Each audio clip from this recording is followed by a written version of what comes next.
మోడీపై చంద్రబాబు రెచ్చిపోయి మాట్లాడిన వీడియోలు మీరు ఎప్పుడైనా చూసారా? భోగాపురం ఎయిర్పోర్టు నిర్మాణం పూర్తయిందని చంద్రబాబు నాయుడు మోడీని పొగడ్తలతో ముంచెత్తాడు. కానీ అదే నోటితో చంద్రబాబు నాయుడు గతంలో మోడీ గారిని ఎలా దూషించాడో ఒక్కసారి సోషల్ మీడియాలో వైరల్ అవుతున్న వీడియో చూస్తే ఊసరవెల్లిలా మారటం, ఊసరవెల్లి రాజకీయాలు చేయటం ఒక చంద్రబాబు నాయుడికి తెలిసినట్లుగా ఇంకెవరికి తెలియదు అన్నట్లు ఈ సోషల్ మీడియాలో నెటిజన్లు వీడియోలు వైరల్ చేస్తున్నారు. ఒక్కసారి చూసి మళ్ళీ విశ్లేషించుకుందాం.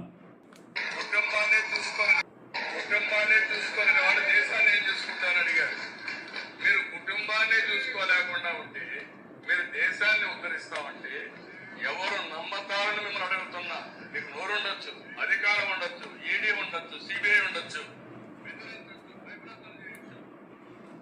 నిజం నిప్పు లాంటిది.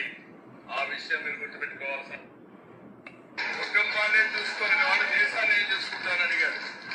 మీరు కుటుంబాన్ని చూసుకోలేకుండా ఉంటే మీరు దేశాన్ని ఉద్ధరిస్తామంటే ఎవరు నమ్మతారని మిమ్మల్ని అడుగుతున్నా. మీకు నోరు ఉండొచ్చు, అధికారం ఉండొచ్చు, ఈడీ ఉండొచ్చు, సిబిఐ ఉండొచ్చు, బెదిరించవచ్చు, భయప్రాంతులు చేయొచ్చు. నిజం నిప్పు లాంటిది. ఆ విషయం మీరు గుర్తుపెట్టుకోవాల్సిన అవసరం. ఇంకొక పక్క అంటున్నాడు, ఏదో గో బ్యాక్ అంటున్నారు. టీచర్ గో బ్యాక్ అని కుర్చీల్లో కూర్చోబెట్టింది పిల్లల్ని. వీళ్ళు కూడా నన్ను గో బ్యాక్ అంటున్నారు. నేను పార్లమెంట్ లో మళ్ళా ప్రధానమంత్రి సీట్ లో కూర్చుంటానని.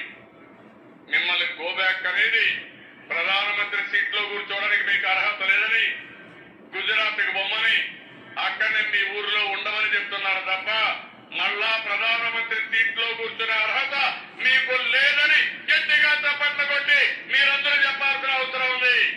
ప్రధానమంత్రి నరేంద్ర మోడీ సిగ్గు కూడా లేకుండా అదేదో నాకు ఏటీఎం అంటాడు. ఉందా సిగ్గుందా ఆయనకు? సిగ్గు, లజ్జ, ఒక స్థానం, ఏం గౌరవం లేని వ్యక్తి.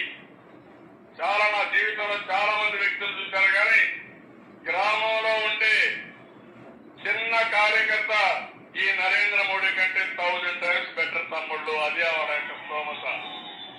కాంగ్రెస్ పార్టీతో కలవడం కాదు, మీరు చేసిన తప్పుడు రాజకీయాల వల్ల దేశాన్ని కాపాడుకోవడానికి, రాష్ట్రానికి న్యాయం చేయడానికి అన్ని రాజకీయ పార్టీలతో కలిసాం. ఒక్క కేసీఆర్, జగన్ మాత్రం మీ పక్షాన వాళ్ళు తిరిగే పరిస్థితికి వచ్చారు తప్ప ఇంకోటి కాదు. గుర్తించారా తమ్ముళ్ళు, మైనారిటీ సోదరులందరూ? అందుకే తమ్ముళ్ళు నేను మనందరూ కోరేది, నరేంద్ర మోడీ కరుడు కట్టిన ఉగ్రవాది, మంచివాడు కాదు. అదే మరి ఇక్కడ మైనారిటీ సోదరులు ఉన్నారు, వాళ్ళందరినీ ఒకటే కోరుతున్నా, తమ్ముళ్ళు మళ్ళీ గాని మీరు గాని నరేంద్ర మోడీకి ఓటేస్తే చాలా సమస్యలు వస్తాయి. గుర్తించారా తమ్ముళ్ళు, మైనారిటీ సోదరులందరూ? త్రిపుల్ తలాక్ పెట్టారా లేదా? మిమ్మల్ని జైల్లో పెట్టారని ఆలోచించారా లేదా? ఆ మధ్యకాలంలో గోదావరిలో ఏం జరిగింది? 2000 మందిని చంపేశారు. ఆ రోజు నేను అడిగాను, నరేంద్ర మోడీ ఈ దేశం ఉండడానికి అర్హత లేదు, ఈయన రాజీనామా చేయాలని డిమాండ్ చేసిన మొట్టమొదటి వ్యక్తి నేనేనని మీ అందరికీ తెలియజేస్తున్నా. కుటుంబాన్ని చూసుకొని వాడు దేశాన్ని ఏం చూసుకుంటారని అడిగారు. మీరు కుటుంబాన్ని చూసుకోవాలి. చూశారుగా, ఇన్ని మాటలు మాట్లాడిన చంద్రబాబు నాయుడు గారు మొన్న మోడీ గారిని పొగుడుతున్నారు. దేశంలో ఏకైక లీడర్ మోడీ గారే అంటున్నారు. మరి గతంలో ఈ తెలివి ఏమైంది చంద్రబాబు నాయుడు గారికి? ప్రధానమంత్రిగా కూర్చునే అర్హతే లేదు అని మోడీ గారిని నోటికొచ్చినట్లు మాట్లాడిన చంద్రబాబు గారు ఈరోజు అర్హత ఉందని ఎలా నిర్ణయిస్తున్నారు? గతంలో గుజరాత్లోకి వెళ్ళు, నువ్వు చిన్న గ్రామంలో ఉన్న చిన్న కార్యకర్తకు కూడా సరిసమానం కాదు అని మీ నోటితో అన్న చంద్రబాబు గారు ఈరోజు ఆ అర్హత ఉందని, ప్రధానమంత్రిగా ఏకైక లీడర్గా అర్హత ఉందని ఎలా అంటున్నారు? ఏ రకంగా అంటున్నారు? గతంలో మీరు మాట్లాడిన మాటలప్పుడు మోడీ గారు ఇండియాలోనే టాప్లో ఉన్నారు. ఈరోజు చాలా విమర్శలు ఎదుర్కొంటున్నారు మోడీ గారు. ఎందుకంటే నీట్ పేపర్ లీకేజీపై తల్లిదండ్రులు ఆవేదన చెందుతుంటే బిడ్డలు రోడ్లెక్కితే ఆ బిడ్డల్ని ఉగ్రవాదులుగా చేసి రోడ్లపైన నిర్దాక్షిణ్యంగా కొడుతూ వాళ్ళపైన దాడులు చేయిస్తూ ఉంటే రాష్ట్రంలో తల్లిదండ్రులందరూ కూడా మోడీ గారిని విమర్శించడం జరిగింది. ఈ మోడీ గారిని విమర్శిస్తున్న టైంలో మీరేమో పొగుడుతున్నారు. మోడీ గారు దేశంలో నంబర్ 1 లీడర్గా ఉన్న సమయంలో మీరేమో అసలు ప్రధానమంత్రిగా అర్హత లేనే లేదు అని అన్నారు.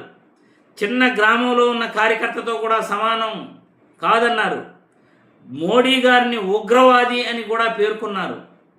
భార్యని వదిలేశాడు అని కూడా అన్నారు.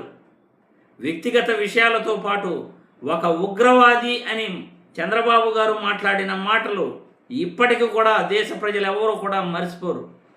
అటువంటి మోడీ గారిపై నోటికొచ్చినట్లు మాట్లాడిన చంద్రబాబు ఈరోజు అదే నోటితో పొగుడుతున్నాడంటే ఊసరవిల్లి రాజకీయాలంటే బహుశా ఇవేనేమో. ఊసరవిల్లిలా ఎక్కడ ఎప్పుడు ఎలా మాట్లాడాలో తన స్వరాన్ని మార్చటం అంటే ఇదేనేమో బహుశా కాబోలు అని ఈరోజు దేశ ప్రజలే కాదు రాష్ట్ర ప్రజలందరూ కూడా నవ్వుకుంటున్నారు. జాతీయ మీడియా ఛానల్లో కూడా ఇటువంటి వార్తల్ని ఇటువంటి మాటల్ని గతంలో చంద్రబాబు ఏం మాట్లాడాడు ఇప్పుడు ఏం మాట్లాడుతున్నాడు అనే వాటిపై దృష్టి పెట్టి ప్రచారం చేయాలి. రాజకీయాలలో ఎవరు ఎటువంటి వాళ్ళు అనేది ప్రజలందరికీ తెలియజేయాలని వీడియో ద్వారా కోరుతున్నాను.